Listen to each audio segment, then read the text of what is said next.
It's an honor to be here with all of you.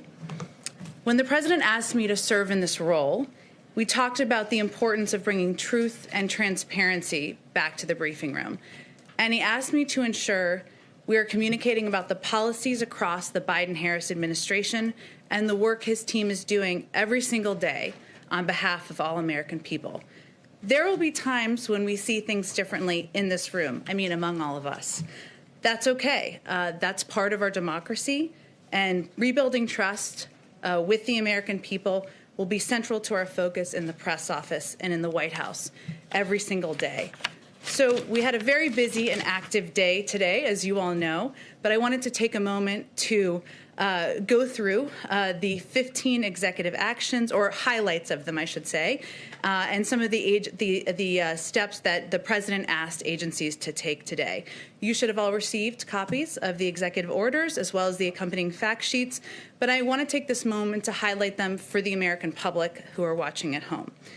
To combat the deadly virus, the President launched his 100-day masking challenge, asking Americans to do their part and mask up for 100 days. He's doing his part as well, issuing a mask mandate that will require anyone visiting a federal building or federal land or using certain modes of public transportation to wear a mask. He signed an executive order reversing Trump's decision to withdraw from the World Health Organization. This will strengthen our own efforts to get the pandemic under control by improving global health. And tomorrow, we're not wasting any time, Dr. Fauci will participate remotely in the meeting of the World Health Organization as the U.S. head of delegation. President Biden also officially appointed a COVID-19 response coordinator, a position and team we had already previously announced, but made it official today, to create a unified national response to the pandemic. And he reestablished the national security team responsible for global health, security, and biodefense. The COVID-19 pandemic has triggered an almost unprecedented housing affordability crisis. He took immediate action to confront the crisis and asked relevant agencies to extend nationwide moratoriums on evictions and foreclosures. The pandemic has also increased the hardship on millions of Americans who owe federal student loans. In response, the President asked the Department of Education to extend the pause on student loan payments and interest. He rejoined the Paris Climate Agreement, putting the United States back in a position to exercise global leadership and advancing the objectives of the ambitious agreement. Sorry, hope you're comfortable. There's a few more. And a second broad executive order will roll back harmful regulatory reversals made by the previous administration to protect public health and the environment. This order protects our nation's treasures by reviewing the boundaries for several national monuments, places a temporary moratorium on all oil and natural gas leasing in the Arctic National Wildlife Refuge, and reestablishes the interagency working group on the social cost of greenhouse gases. He also launched a whole-of-government effort to advance racial equity and root out systemic racism from federal programs and institutions. He directed the Secretary of Homeland Security, in consultation with the Attorney General, to take all appropriate actions to preserve and fortify DACA, which provides temporary relief from deportation to Dreamers, young people who were brought to this country as children. The President also put an end to the Muslim ban, of policy rooted in religious animus and xenophobia. He signed a proclamation effective immediately, halting further funding or construction of the previous administration's border wall and terminating the so-called national emergency used to wastefully divert billions for wall construction. Also today, President Biden sent an immigration bill to Congress. The U.S. Citizenship Act modernizes our immigration system. It provides hardworking people who've enriched our communities and lived here for decades an opportunity to earn citizenship. The President's priority reflected in the bill are to responsibly manage the border, keep families together, grow our economy, address the root causes of migration from Central America, and ensure that America can remain a refuge for those fleeing prosecution. With that, I'd love to take your questions. Zeke, why don't you kick us off? Thanks, Jen. First off, congratulations. And one question about your role. You touched on this a little bit at the top, but when you were up there, do you see yourself, your primary role is promoting the interests of the President, or are you there to provide us the unvarnished truth so that we can share that with the American people? Well, let me first say, Zeke, that I come to this podium having served both in the White House and at the State Department as the spokesperson there. And I traveled the world on trips to promote democracy, where I saw the power of the United States and, of course, the power of this podium and the power of truth and the importance of setting an example of engagement and transparency. So I will just state, because you gave me the opportunity, I have deep respect for the role of a free and independent press in our democracy and for the role all of you play. As I noted earlier, there will be moments when we disagree, and there will certainly be days where we disagree for extensive parts of the briefing, even perhaps. But we have a common goal, which is sharing accurate information with the American people. If the president were standing here with me today, he would say he works for the American people. I work for him, so I also work for the American people. But his objective and his commitment is to bring transparency and truth back to government, to share the truth even when it's hard to hear. And that's something that I hope to deliver on in this role as well. And then just one substantive one, so we're short on time. When will President Biden begin making some foreign leader calls? Who's on that initial list? And during the transition, he didn't speak with President Putin. Does he plan on doing that? And is he going to discuss retaliation for the SolarWinds hack on the federal government? Sure. Let me try to get to those. And I'll just note, since Zeke mentioned it, I know some of you have to get to another event this evening because we're not fully done with the day. So we will have longer briefings in the future, but we'll try to get to as many questions as possible. So his first call, foreign leader call, will be on Friday with Prime Minister Trudeau. I expect they will certainly discuss the important relationship with Canada, as well as his decision on the Keystone Pipeline that we announced today. I don't have any plans or any plans to read out for you in terms of a call with President Putin. I will note for you that I would expect his early calls will be with partners and allies. He feels it's important to rebuild those relationships and to address the challenges and threats we're facing in the world. On SolarWinds, we've spoken about this previously a bit prior to his inauguration, I should say, today. We are, of course, we reserve the right to respond at a time and a manner of our choosing to any cyber attack. But our team is, of course, just getting on the ground today. They're just getting onto their computers, so I don't have anything to read out for you or to preview for you at this point in time. Peter, go ahead. Jen, I have a question for you on policy. First, a quick housekeeping question. A short time ago, President Biden said that he received a very generous letter from President Trump. Of course, he said it was private. He said, I will not talk about it until I talk to him. Is President Biden planning to call now former President Trump? And is this White House working in any way to try to put the two in touch? Well, I think, Peter, that was a reflection of President Biden's view, and I was with him when he was reading the letter in the Oval Office right before he signed the executive actions, was that this is a letter that was private, as he said to you all. It was both generous and gracious, and it was just a reflection of him not planning to release the letter unilaterally, but I wouldn't take it as an indication of a pending call with the former president. Let me ask you on policy, if I can, quickly. You talk, obviously, your role is sort of in terms of delivering the best information to the American people on behalf of this White House. The battle for truth may be as tough a fight right now as is the battle against coronavirus. How do you and President Biden plan to combat disinformation that in many ways led to that assault we witnessed 2 weeks ago today on the Capitol? Well, I think, Peter, there are a number of ways to combat misinformation. One of them is accurate information and truth and data and sharing information even when it is hard to hear and even when it is not meeting the expectations of people at home who are desperate for this crisis to be over.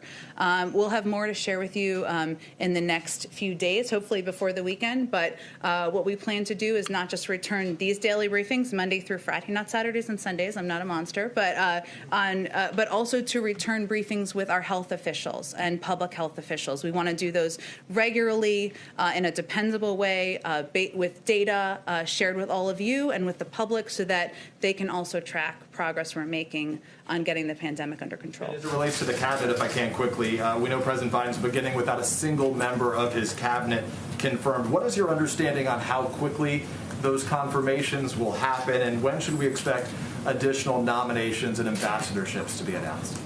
Well, Peter, the desire to get his cabinet in place and get his team confirmed is front and center for the president. It is an issue, a topic he discussed with members of Congress from both the Republican and Democratic Party today during the course of the day and the course of events. I think as we were coming out here, Avril Haines should be on her way to confirmation. I don't know if it's officially happened yet, but she's on her way. We have prioritized getting our national security team in place, given the crisis we're facing, given the importance of keeping the American people safe at this time. But we are eager for those to move forward quickly in the coming days. Ideally tomorrow, by Friday, we'd like to move them quickly. It's something that he is raising in his conversations, as we all are with members of Congress and their teams. Thank you. Thank you. Karen. Jen, has President Biden invited congressional leaders to sit down and talk about the COVID relief measure that he introduced?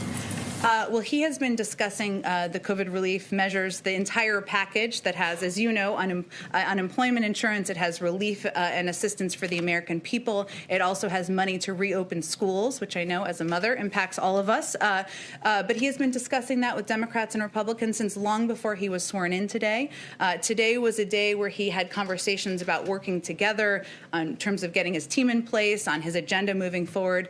But I expect he will be picking up the phone in the coming days and having more of those conversations. In terms of when he will meet in person, I will say soon, and we hope to have more of an update on that for you soon as well. Do you expect him to play in those negotiations? There was a lot of comments today about his familiarity with the Senate. How involved will he be in that process?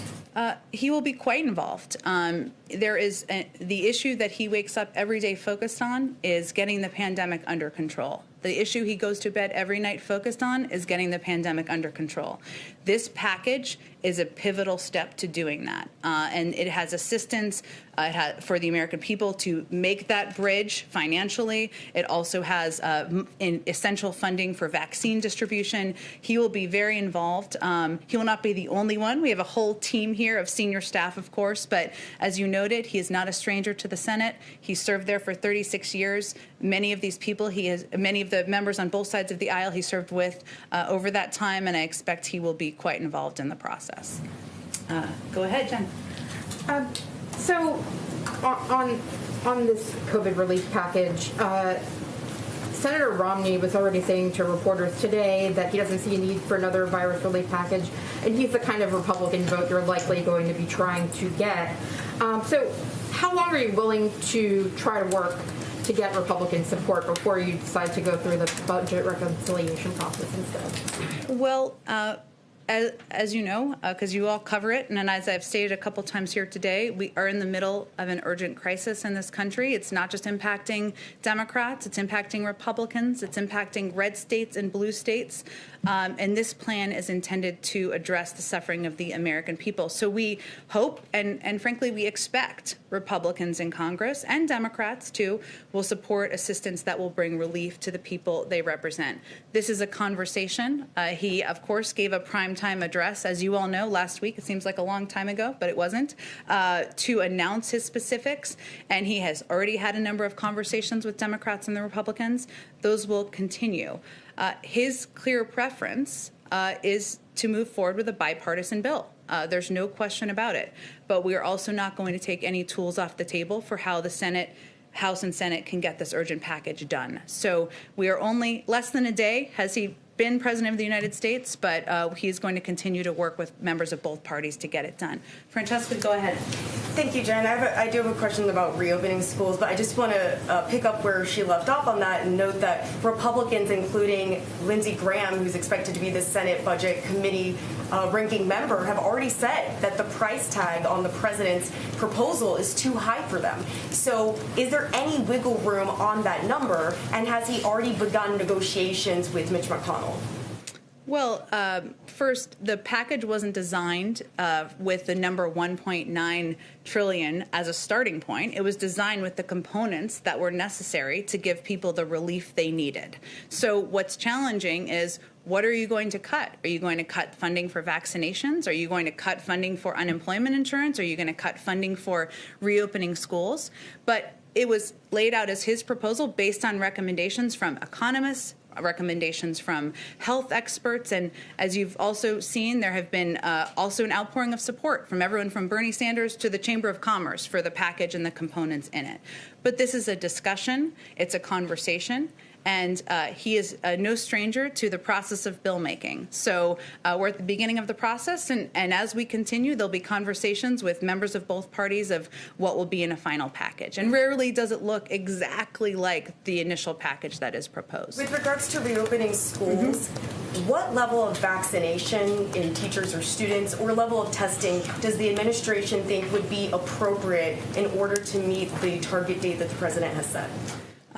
This is a great question, and as I noted at the beginning, and as a mom myself, I want to know all the details as well.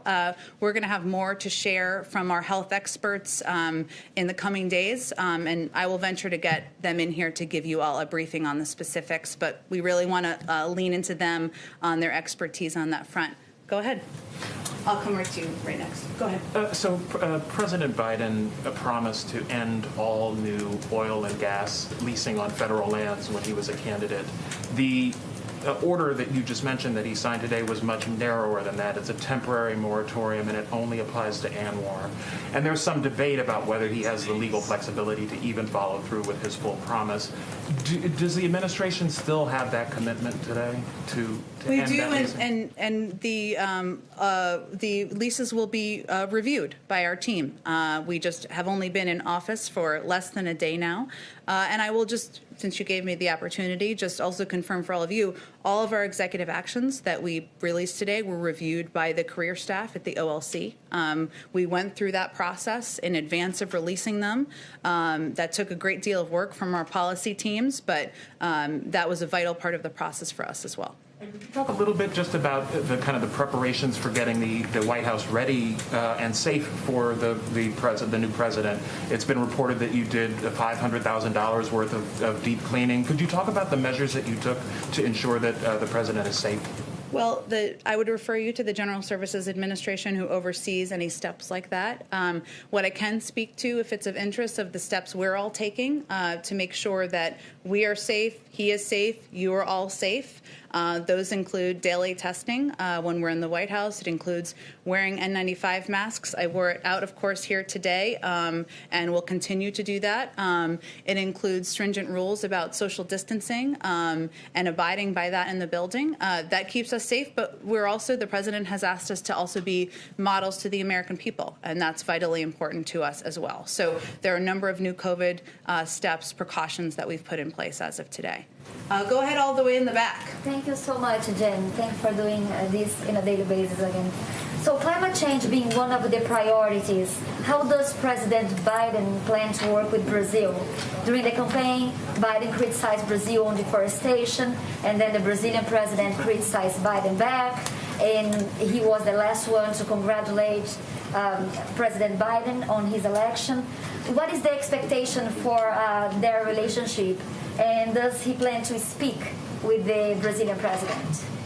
Well, I don't have anything to predict for you or advance for you in terms of a call or conversation. What I can convey on climate change, of course, and addressing the climate crisis, it's one of the 4 crises that he's identified will impact, his administration is impacting not just the American people, but the global community, is that rejoining the Paris Climate Agreement is a vital step toward doing that. The United States was one of the only countries in the world, as you all know, that has not had a seat at the table in the last few years.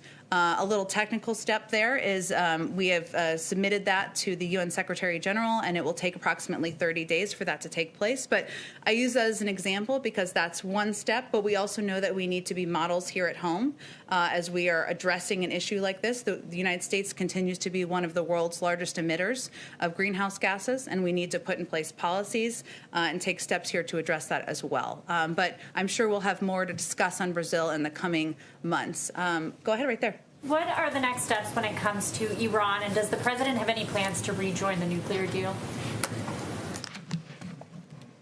Well, the president has made clear that he believes that through follow-on diplomacy, the United States should seek to lengthen and strengthen nuclear constraints on Iran and address other issues of concern.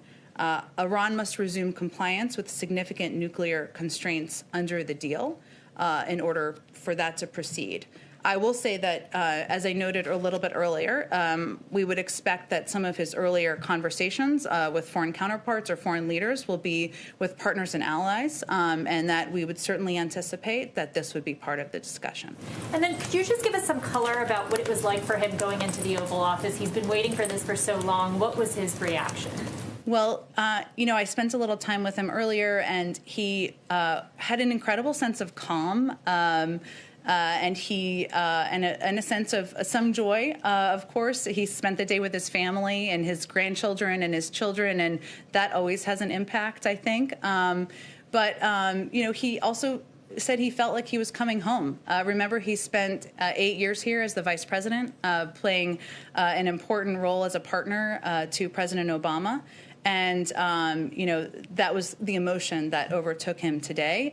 He's also eager to get to work. He was asking questions about policy and COVID and what's next. And that also reflects his desire to roll up his sleeves and get going.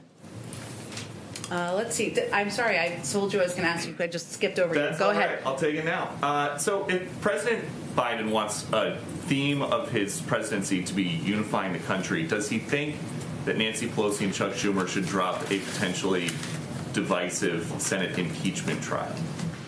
Well, he spoke today, as you all saw, about unity in his inaugural address and the importance of unity in bringing the country together, and the resolve of the American people in helping to get through this moment.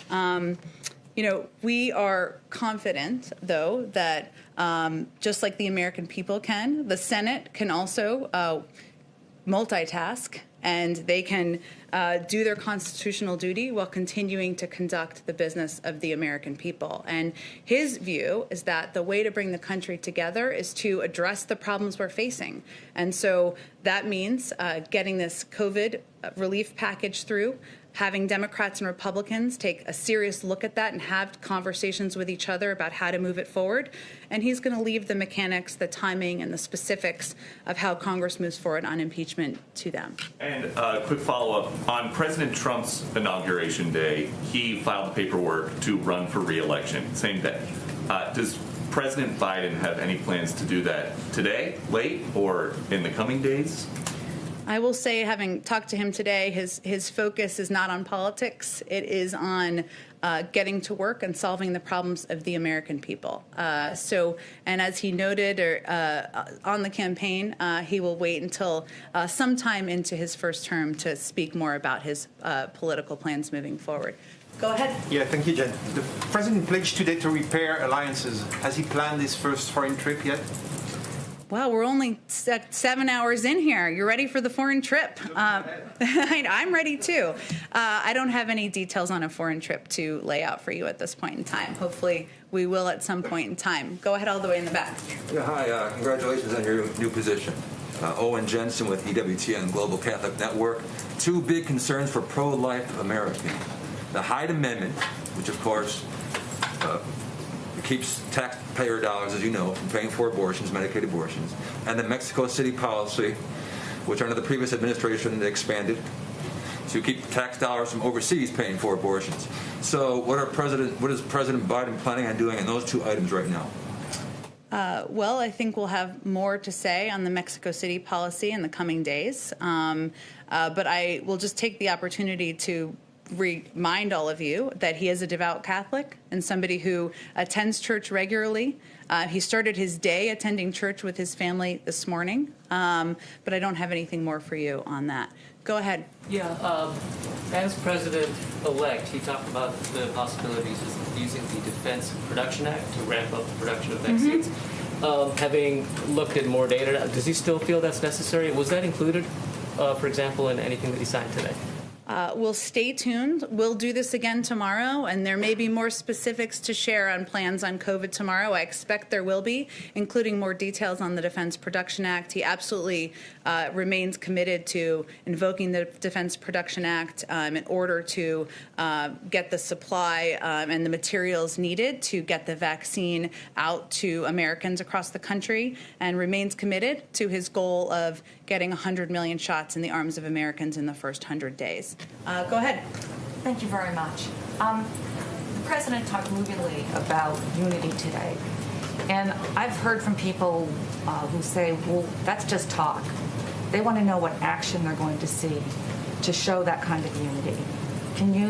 Peter mentioned impeachment.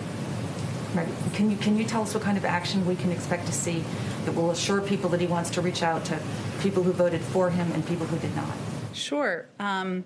Well, first, I think anybody who has covered President Biden for some time or worked for him or spent time with him knows that he is somebody who always sees the optimistic side of working with people who may disagree with him, people across the aisle, and that has long been his commitment and desire through his many decades in public service.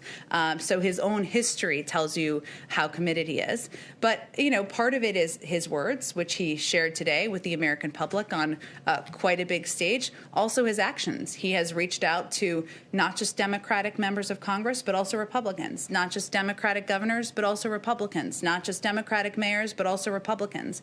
And he said today in his speech, the biggest platform most presidents have through the course of their presidency, that he will govern for all Americans. And, that, of course, has to be backed up by actions, as you conveyed. But he's going to venture to do that in every policy he pursues, every engagement he has, because he feels if we can come together, we'll be a stronger country. Go ahead. Jen, will you see a death penalty moratorium under this administration? The president, as you know, has stated his opposition to the death penalty in the past. That remains his view. I don't have anything more for you in terms of future actions or mechanisms, though. I'll circle back if there's more I can share with you. On a lighter note, will he keep Donald Trump's Air Force One color scheme change? This is such a good question. I have not had the opportunity to dig into that today, given the number of executive actions, orders, the inauguration, a few things happening. I will venture to get you an answer on that, and maybe we can talk about it in here tomorrow. Jen, just one quick one before we let you go. Just follow up on Peter's question. Does President Biden believe that President Trump needs to be held accountable for the Capitol insurrection a couple of weeks ago? And does that accountability require that President Trump be barred from holding future federal office?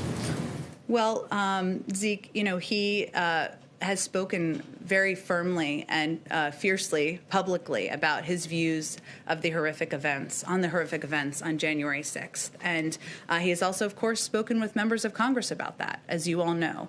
But he is going to leave it to members of Congress to carry out their constitutional duty and determine what the path forward is and what the mechanisms are going to be, what the process will be, and what the timeline will be. Certainly, he ran against Donald Trump because he did not think he was fit to serve in office long before the events of January 6th. He is here today because he decided to run against him, but we're focusing on moving forward. We're focusing on addressing the issues facing the American public, and as you know, that means we're focused on our COVID package. Go ahead. If I can follow up on that a little bit, Jen, is the president being updated, first of all, on the progress of the FBI investigation? And we know the FBI is leading the investigation into the assault on the Capitol. Does President Biden have confidence in FBI Director Wray? Well, Peter, as you noted, there's an ongoing investigation, which we certainly support. I'm not sure that he has received an update today on anything about the investigation, but we certainly support those ongoing, and we will I'm sure be receiving updates in the days ahead. Does he have confidence in the FBI director? I think I have not spoken with him about specifically FBI Director Wray in recent days, Peter, but I'll circle back with you if there's more to convey. Jen, the president did not mention the word Trump in his inaugural address today. What was the intention behind not making any direct reference to his predecessor in that speech? Well, I think the intention was to make the speech not about any individual elected official, any current president, former president, but make it about the American people and the moment we're facing in history right now, the struggles that millions of Americans are facing who don't have jobs, the fear people have about the health of their grandparents and their cousins and their brothers, and to make it more about the strength of the American people when they come together, and not about any individual. But as you saw in his speech, it was forward-looking. It was not meant to look back on the past. Go ahead. How does President Biden plan to recover the United States image around the world, and what is his priority globally? Well, his priority is first rebuilding our partnerships and alliances around the world and regaining America's seat at the global table. And you can see that is evidenced in his rejoining the Paris Climate Agreement, rejoining the World Health Organization, his plans to engage with partners and allies and work together to address many of the threats and issues we're facing around the world. But I think that is what you will see as his focus in the weeks ahead. Thank you, Jen. Thank you, Zeke. Thanks, Jen. Thank you, everyone. Let's do this again tomorrow. Shepard Smith here. Thanks for watching CNBC on YouTube.